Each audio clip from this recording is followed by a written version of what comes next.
pagi Pak Guru. Selamat pagi Ibu Relis. Ya, apa kabar hari ini Pak Guru? Alhamdulillah kabar baik ya. Puji Tuhan. Ya. Puji Tuhan kita hari ini dalam keadaan baik. Dulu pada kesempatan ini saya sebagai calon CGP saya akan mewawancari Pak Guru Ya. berhubung dengan topik dilema etika dan bujuk. Oh ya, baik. Minta maaf Pak Guru, mungkin saya sudah mengganggu waktu. Oh tidak apa-apa, ini kan untuk kepentingan lembaga tuh, jadi CGP kan perlu itu ya. Terima kasih Silakan. Pak Guru atas kesediaan. Iya.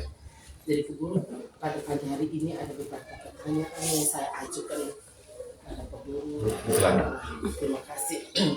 Yang pertama Pak Guru, bagaimana menurut Pak Guru yang dapat Pak Guru identifikasikan kasus-kasus yang merupakan dilema etika atau bujukan moral? Oh ya, baik. Ini pertanyaan menarik sekali, Ibu ya. Jadi memang dalam sebuah lembaga pendidikan, termasuk di sekolah saya ini, yang pasti banyak kasus-kasus yang muncul. Dan dari setiap kasus itu akan memancing reaksi kepala sekolah atau pimpinan untuk membuat keputusan. Nah, kalau pertanyaan Ibu bagaimana saya mengidentifikasi? Biasanya saya melihat dalam sebuah kasus, terus saya mengambil keputusan. Keputusan itu bisa saya memilih A juga benar, pilih B juga benar. Nah, kalau yang seperti ini, ya tergantung, ini namanya dilema etika. Iya. Tetapi dalam kasus yang lain, saya memutuskan A salah, memutuskan B benar. Kalau yang seperti ini menurut saya inilah yang namanya bujukan moral. Jadi membedakannya mudah. Yang dilema etika dua-duanya benar. Kalau bujukan moral, satunya benar, satunya salah. Sederhana itu. Terima kasih Pak Guru. Ya. Ada pertanyaan juga Pak Guru. Bagaimana menurut Pak Guru dalam mengambil keputusan di sekolah Pak Guru, terutama untuk kasus-kasus di mana ada dua kepentingan yang sama, benar atau sama-sama mengandung nilai kebajikan? Iya. Memang kalau ada kasus di mana dua-duanya mengandung atau dua-duanya benar atau dua-duanya mengandung nilai kebajikan, itu yang tadi kita sebut dilema etika tadi ya. Kalau yang seperti itu biasanya kalau yang sederhana saya langsung putuskan. Tetapi kalau masalahnya saya pikir agak kompleks, saya perlu pertimbangan banyak, saya perlu libatkan. Kira-kira seperti itu. Bagus sekali ya. Untuk pertanyaan ketiga Pak Guru, langkah-langkah atau prosedur seperti apa yang biasa Pak Guru lakukan selama ini? Kalau terkait dengan langkah-langkah, jadi tergantung kasus, kita temukan kasus misalnya. Kasusnya sederhana seperti tadi, saya langsung putuskan. Tetapi kalau kasusnya menurut saya kompleks, memang ada langkah atau prosedur. Pertama, saya panggil wakil kepala sekolah. Saya tanya, kalau seperti ini kira-kira kita putuskan apa? Begitu ya. Kalaupun tidak wakil kepala sekolah, saya mungkin minta guru senior. Kira-kira seperti itu yang saya lewat. Terima kasih Guru. Terus pertanyaan yang keempat Guru, hal-hal apa saja selama ini Pak Guru anggap efektif dalam mengambil keputusan pada kasus-kasus dilema etika? Kalau dalam kasus dilema etika ya, Ibu Guru, kalau pertanyaan Ibu Guru yang efektif ya, saya rasa cukup efektif di mana kalau saya menghadapi kasus terus tidak serta-merta saya putuskan karena kasusnya kompleks, saya panggil wakil kepala sekolah, terus buat keputusan. Itu saya pikir cukup efektif. Di situ kalau belum saya panggil guru lain yang menurut saya punya kompetensi untuk memberi saya pertimbangan. Begitu. Jadi peran orang lain adalah cukup efektif dalam pengambilan keputusan. Seperti itu. Terima kasih Guru. Terus hal-hal apa saja yang selama ini merupakan tantangan dalam mengambil keputusan pada kasus-kasus dilema etika? Oh ya, bagus. Pertanyaan ini bagus sekali ya. Dan memang sebagai kepala sekolah memang kita ditantang ya.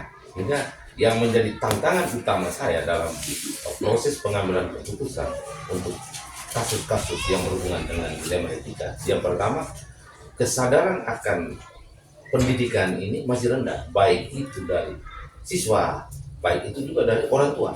Nah ini tantangan, sehingga di saat kita buat keputusan ada hal-hal yang membuat kita dilema.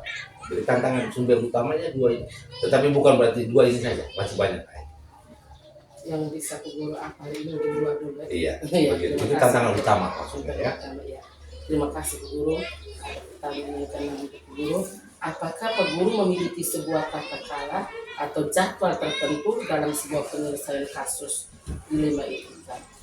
Apakah Pak Guru langsung menyelesaikan di tempat Ya, atau memiliki sebuah jadwal untuk menyelesaikannya, atau bentuk atau prosedur seperti apa yang Pak Guru jalani? saya pikir pertanyaan ini hampir saya sudah jawab semua tadi, Ibu ya. Pertama, tentu saya tidak punya jadwal khusus untuk mengambil keputusan. Jadi tergantung kasus. Kasusnya sederhana, di saat itu juga saya bisa buat keputusan. Kalau kasusnya sederhana dan menurut saya, oh ini tidak perlu libatkan orang lain. Tetapi dalam banyak kasus yang saya alami, saya harus memanggil orang-orang yang punya kompetensi dalam memberikan saya pertimbangan seperti tadi. Jadi prosedurnya seperti tadi. Saya panggil mereka, saya dengarkan mereka punya pendapat, baru saya buat keputusan. Kira-kira seperti itu. Pertanyaan ketujuh Guru, adakah seseorang atau faktor apa saja selama ini yang mempermudah atau membantu Pak Guru dalam mengambil keputusan dalam kasus-kasus dilema etika? Baik,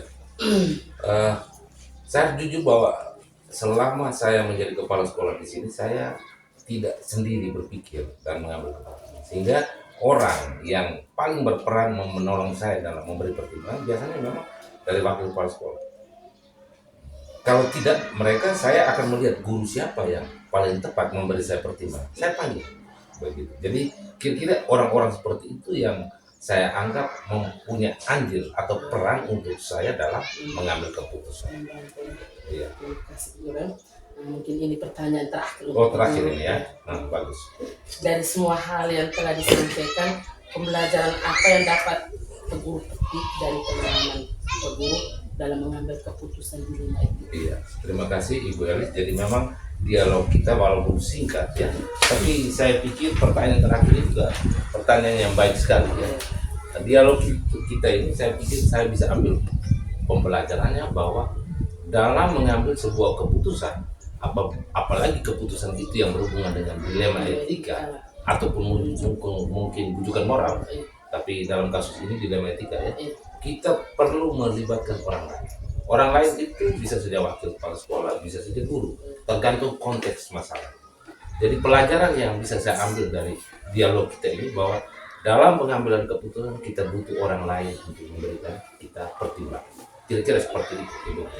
Terima kasih banyak Guru ya.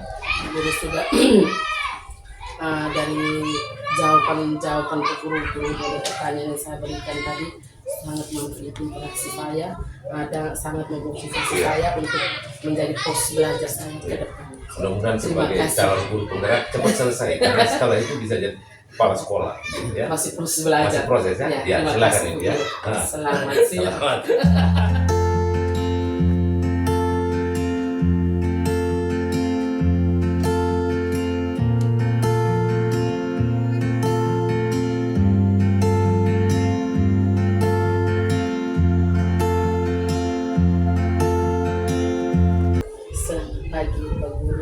Selamat pagi juga. Mungkin ada yang perlu dibantu, silakan. Minta maaf Bu Guru, pada pagi hari ini saya minta kesediaan untuk Guru beberapa menit untuk saya wawancara ini berhubungan dengan COVID dilema etika dan bujukan. Apakah Guru bersedia waktu untuk saya? Ini programnya calon guru. Ya, program calon guru angkatan 8. Saya juga perlu menyampaikan terima kasih kepada Ibu karena bagaimanapun Ibu mengikuti sudah sampai tahap ini. Terima kasih banyak Ibu. Ibu juga bisa membawa dampak untuk lembaga pendidikan ini. Jadi saya merasa bahwa saya terima. Saya juga senang bahwa Ibu punya kemampuan yang sudah tiba pada saat ini. Silakan Ibu. Oh, Ibu. Terima kasih juga Pak Guru. Dari hati yang paling dalam Guru, saya ucapkan terima kasih atas dukungan Guru selama ini membuat kami walaupun tugas yang begitu banyak tapi kami tetap semangat, tetapi karena Guru sebagai pemimpin kami yang begitu memahami tentang kami. Terima kasih. Mungkin kita langsung saja Guru. Ada beberapa pertanyaan di sini Guru. Silakan. Yang pertama Guru, selama ini bagaimana Guru dalam dapat mengidentifikasi kasus-kasus yang merupakan dilema etika dan bujukan moral. Dilema etika dan Bujukan moral. Ada 2 kasus. Kalau dilema etika itu berarti keputusan yang sama-sama kedua-duanya sama-sama baik, sama-sama mutu. Memang banyak kejadian di sini dan kemudian yang apa namanya satu itu rujukan moral itu pasti ada yang memang salah ya benar ya benar. Memang banyak kasus yang terjadi di lembaga pendidikan seperti itu. Terima kasih Guru.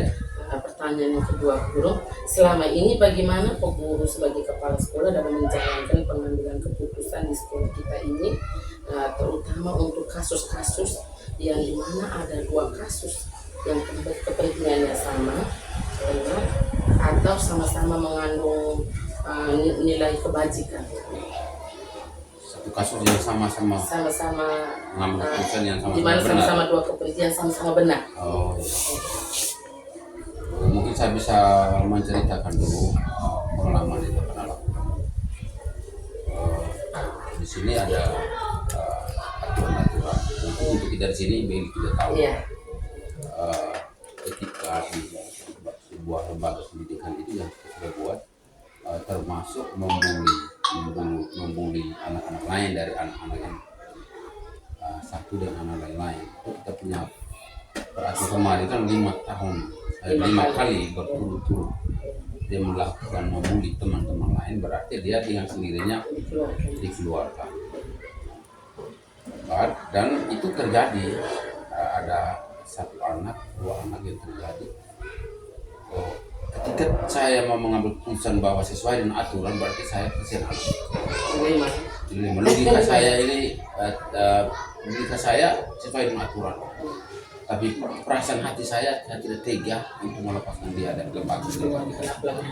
Kan ibu lihat kapan hari seperti itu, kita tidak tega untuk anak dikeluarkan dari lembaga ini. Maka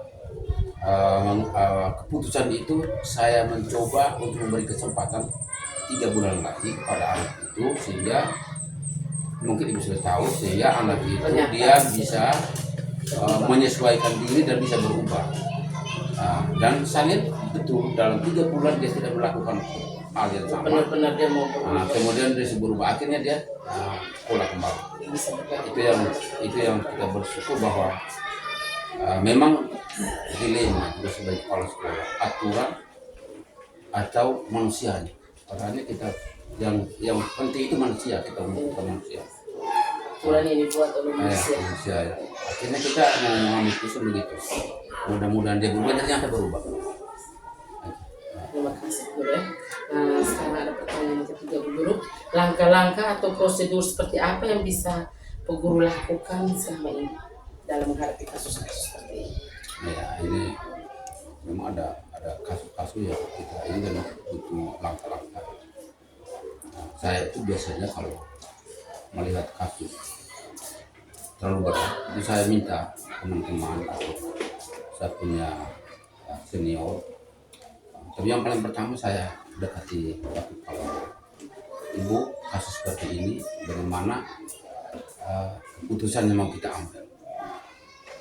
Kalau wakil kepala sekolah juga merasa ragu, ya saya mungkin ke ibu senior selama ini. Nah, kemudian menjadi mufakat seperti apa keputusan yang diambil.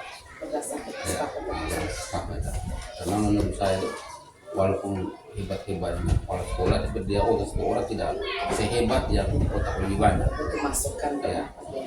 Terima kasih Guru. Teruskan Bu Guru, hal-hal apa saja selama ini Bu Guru anggap efektif dalam mengambil keputusan pada kasus-kasus dilema itu? Ya, Efektif itu karena saya melibatkan senior, melibatkan wakil kepala sekolah. Kalau masalah itu juga bermasalah dengan lembaga, dengan orang tua atau wali, itu saya melibatkan ketua komite. Itu yang saya rasa penanganan agak efektif, karena orang-orang ini kita beri kesempatan untuk bagian. Terima kasih Bu Guru. Ada pertanyaan kelima juga Bu Guru. hal-hal apa saja selama ini merupakan tantangan dalam pengambilan keputusan pada kasus-kasus dilema itu? Ya, tantangan itu begini. Yang pertama saya melihat bahwa aturan logika kita dengan aturan kan berdasarkan logika dengan suara hati beda.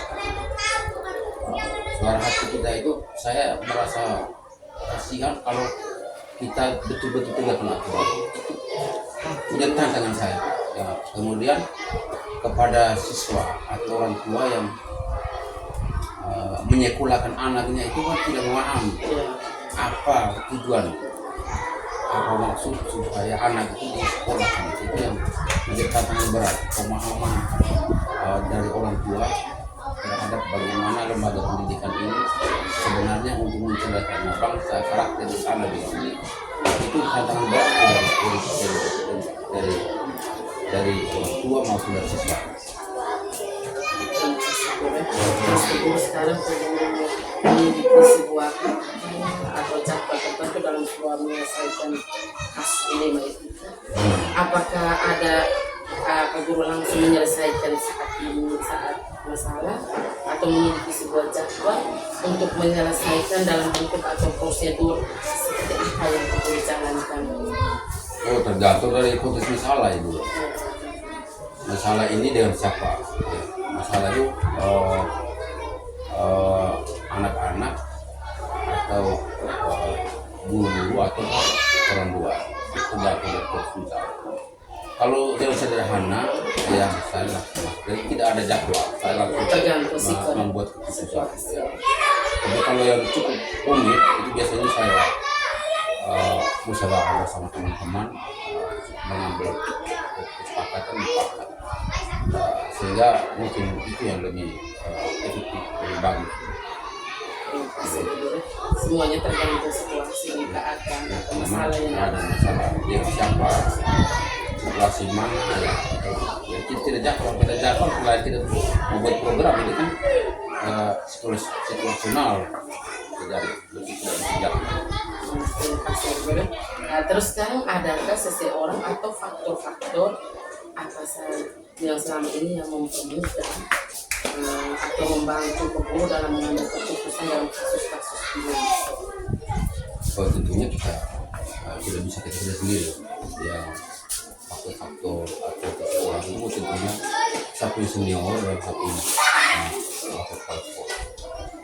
Dan ibu selama ini kan yang sudah melihat.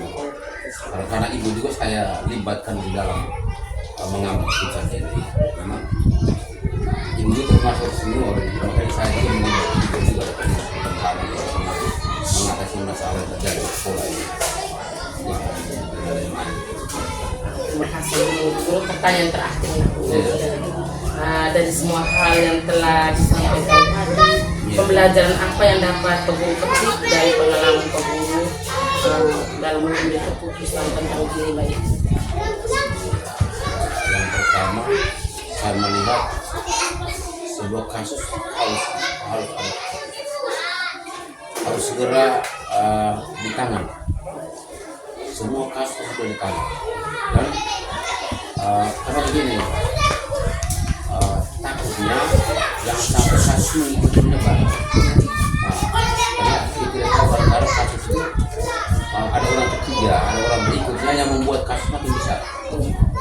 Nah, itu yang pertama itu. Jadi kemudian saya terus terang sesuai dengan kasus itu saya libatkan karena keputusan bersama yang banyak otak dan banyak orang itu hasilnya seperti lebih bagus daripada hanya hanya bakal. Jadi ini dua hal ini yang saya katakan bahwa sebuah kasus jangan tunda-tunda, harus segera selesai supaya dia tidak berkembang lebih jauh. Yang kedua, semua sumber daya yang ada pada lembaga tentunya bagi guru kita masukkan pertimbangan itu sejauh itu. Terima kasih banyak sudah tadi saya dan sangat motivasi saya ke depan